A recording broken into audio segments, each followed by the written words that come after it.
Hello teacher, hello students.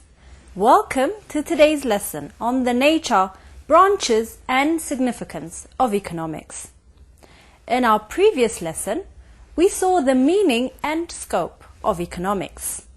Particularly, we discussed the historical evolution of economics as a discipline, the various definitions of economics from different perspectives, and some general truths regarding the definition of economics. In today's lesson, we will discuss the nature, branches, and significance of economics. Students, is economics a science or an art? Some economists treat economics as a science, while other economists see it as an art. To understand economics as a science, we have to understand what science is. Therefore, discuss what science is with the student sitting next to you.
I hope you have defined science. Let me provide you with a definition of science so that you can compare your definitions. Science correlates causes and effects to produce systematic and organized knowledge. It relies upon empirical data and follows logical steps that are replicable. Scientific investigation is systematic as it follows logical steps. Now let's see why economists see economics as a science. Economics is a science because facts are systematically collected, classified, analyzed, and interpreted to make predictions for the future. Now let's see economics as an art. As an art, economics deals with problems like unemployment, poverty, and inflation by presenting principles and methods by which these problems can be solved.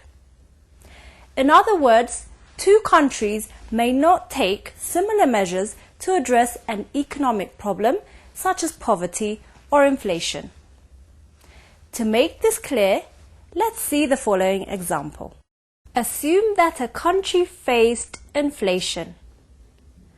To solve this problem, the government asked its economic advisors to identify the cause and come up with a solution. In reply to the request of the government, the economists agreed that the cause of the inflation is excessive demand in the economy. Supply remaining the same, higher demand for goods and services tends to pull prices up. Students, the economists have all agreed on the cause of the problem, but they couldn't agree on the solution that would help decrease the demand and reduce prices. Let's see the different solutions they gave. Solution 1. The government should increase income taxes and reduce government expenditure so that demand for goods and services will decrease. Solution 2. The government should increase interest rates so that borrowing from banks and investment will decrease and demand ultimately decreases. After examining the solutions and debating over them, the government ultimately decided to take both measures in combination. This choice is an art because there is no single and universally accepted solution to the problem. Had it been another government, it might have opted for either option 1 or option 2 or even another solution. Now let's discuss the branches of economics. Generally, economics is divided into two major branches: microeconomics and macroeconomics. First, let's discuss microeconomics. Microeconomics deals with the behavior of individual economic units such as a consumer, a firm, and a market for a specific product. For example, microeconomics studies how a particular household allocates its income to buy goods and services and satisfy the needs and wants of members of the household given the market prices. It also involves the study of how firms maximize their profits by producing goods and services given the market prices of inputs and the output. Generally, microeconomics is concerned with individual aspects such as the demand for a specific product such as sugar, the market price of sugar, the supply of a specific input such as labor, the supply of a specific output such as coffee. Macroeconomics, on the other hand, studies the entire economy at a national level or its major sectors rather than studying individual economic units. Generally, The major concern of macroeconomics are aggregate demand, which is the sum of all demands that come from households, businesses, government and foreigners for our products. Aggregate supply, which is the sum of all outputs produced and supplied in the economy. The general price level, which is a representative of the prices of all products in the economy. Aggregate consumption, which is the sum of consumption spending by all consumers in the country. The unemployment rate, which refers to the sum of consumption spending in the country. Aggregate investment, which is the sum of all investment in the country. The distinction between microeconomics and macroeconomics is often explained in terms of a single tree in a forest and the forest as a whole. Once we are in the forest to observe an individual tree, we cannot observe the forest as a whole.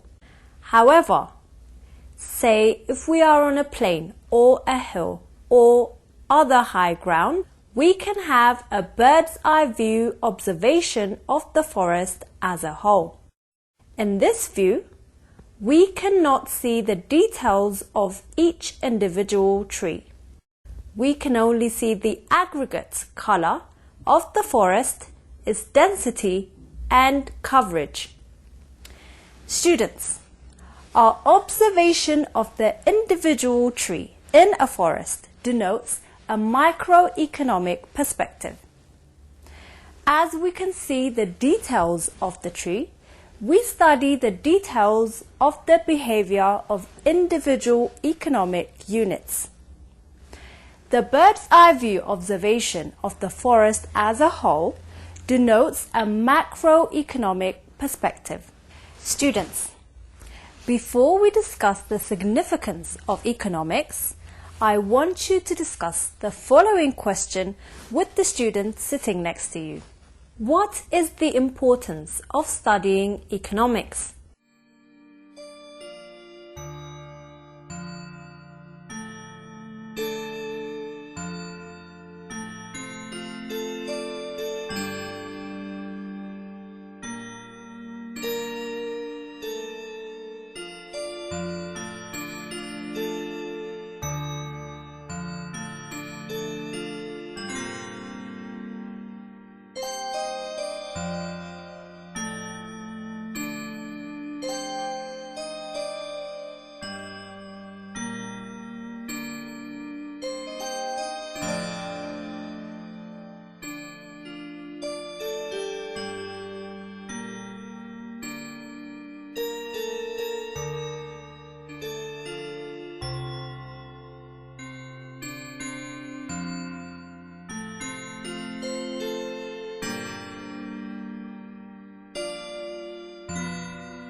hope you have jotted down the importance of studying economics. The importance of studying economics include the following. Economics helps us to understand certain problems and find possible solutions. Explain economic problems that affect the society and the state as a whole. Analyze the cause of inflation in economic activities and helps us to understand business trends. Understand how economic systems function. Develop logical thinking and analytical attitudes. Students, today we have discussed the nature of economics, economics as a science, and as an art.